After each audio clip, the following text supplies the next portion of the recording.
Buenos días. Bueno, vamos a hablar un poquito de cambio climático.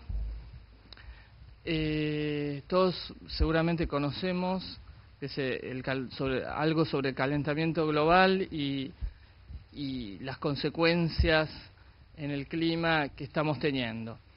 Bueno, vamos a hablar primero de las causas, ¿no? Las causas naturales que producen el cambio climático. ¿Se oye? ¿Sí? Bueno. Entre ellas están las erupciones volcánicas, los cambios en la órbita de traslación terrestre, las modificaciones en el ángulo de rotación con respecto al plano sobre el que se traslada el planeta y las variaciones en la composición de la atmósfera. Las actividades humanas las que influyen directamente justamente sobre esta última, sobre las variaciones en la composición de la atmósfera. Todos conocemos, seguramente alguna vez habremos oído hablar sobre los gases de efecto invernadero, que producen un desbalance de la radiación energética y que hacen que el mundo, la Tierra, esté como en un invernadero y por lo tanto aumente la temperatura de la Tierra y bueno, que eso produce el calentamiento global y los cambios climáticos trae aparejado.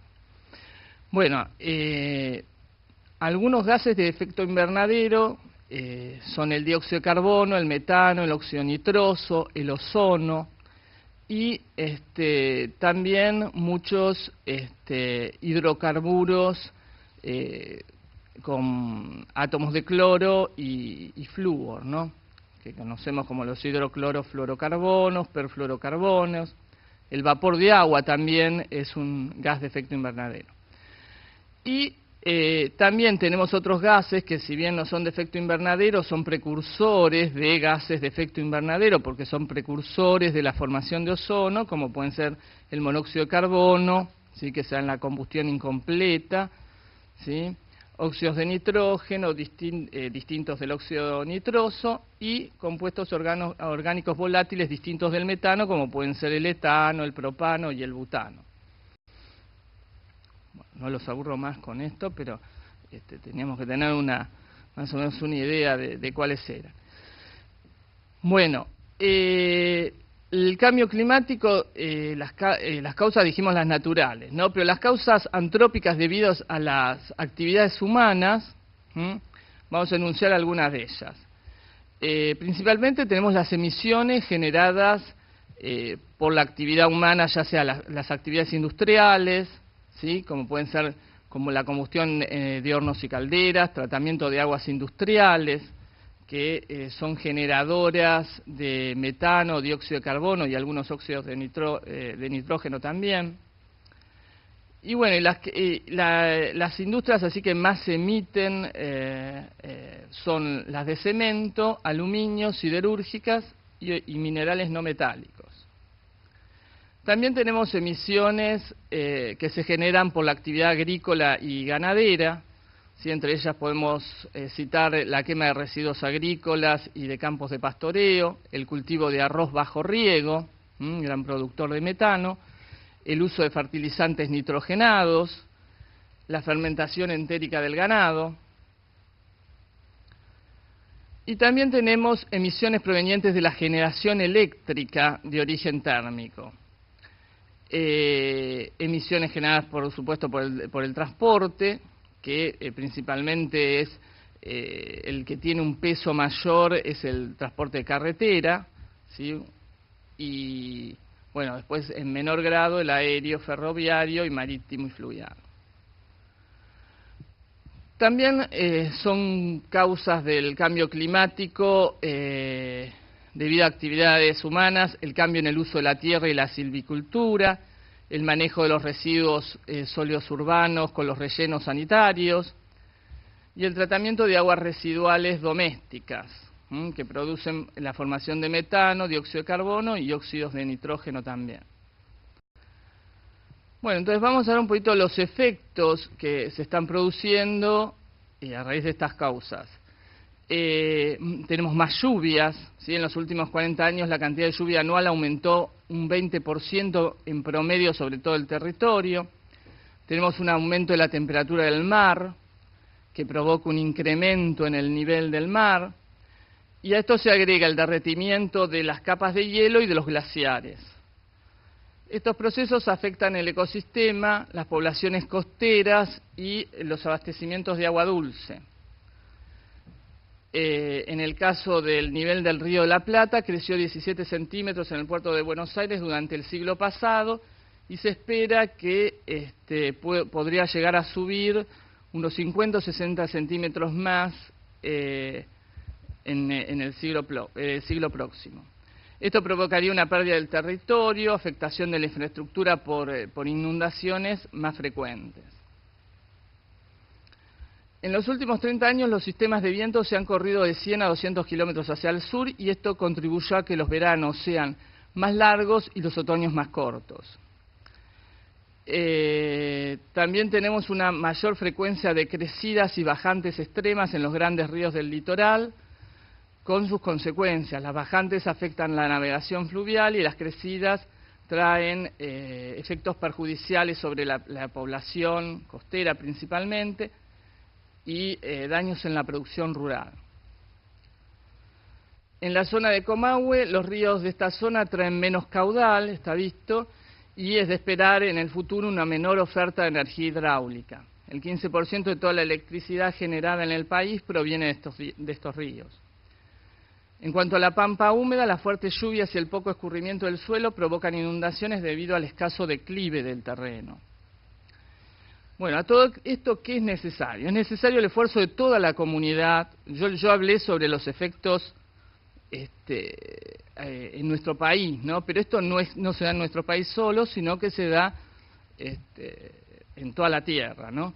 Entonces, ¿qué es lo que podemos hacer? Es necesario el esfuerzo de toda la comunidad internacional en su conjunto, trabajando en el diseño e implementación de políticas y medidas de mitigación. En cuanto a políticas de mitigación, lo que hay que trabajar es en normativa. El Estado es el responsable de elaborar e implementar normas que promuevan la reducción de las emisiones.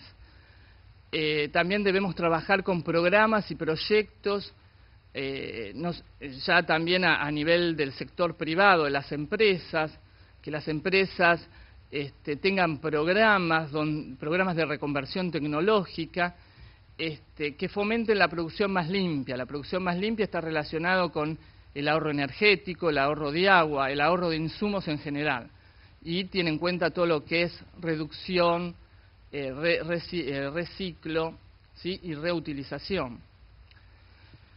Lo que hay que hacer es concientizar a la ciudadanía en la responsabilidad que tiene cada individuo en el porcentaje de generación, ¿sí? De las emisiones de su país. O sea, todos somos responsables de un porcentaje, ¿sí? De esas emisiones. Y las mismas están relacionadas con nuestro estilo de vida, con nuestro espíritu consumista y la conciencia ambiental. Bueno, voy a dar algunas medidas de mitigación, voy a nombrar. Bueno, entonces, una de las primeras es modificaciones en los hábitos cotidianos de las personas y en las actividades económicas con el propósito de reducir las emisiones.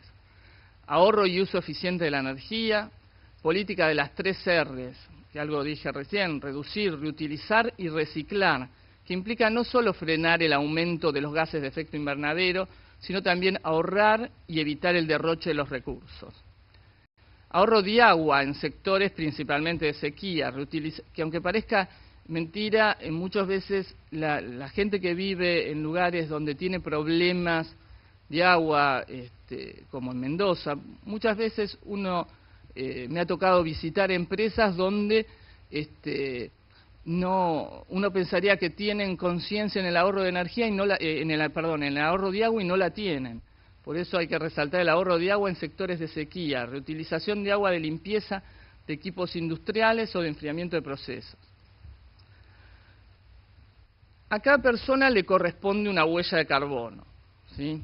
¿La huella de carbono qué es? Es la medida del impacto que provocan las actividades del hombre sobre el ambiente. Se mide, o sea, teniendo en cuenta el dióxido de carbono, ¿sí? O sea, es todas las emisiones de los distintos gases de efecto invernadero se pasan al equivalente de dióxido de carbono. Ahora Gabriela va a explicar bien qué es la huella de carbono. Bueno,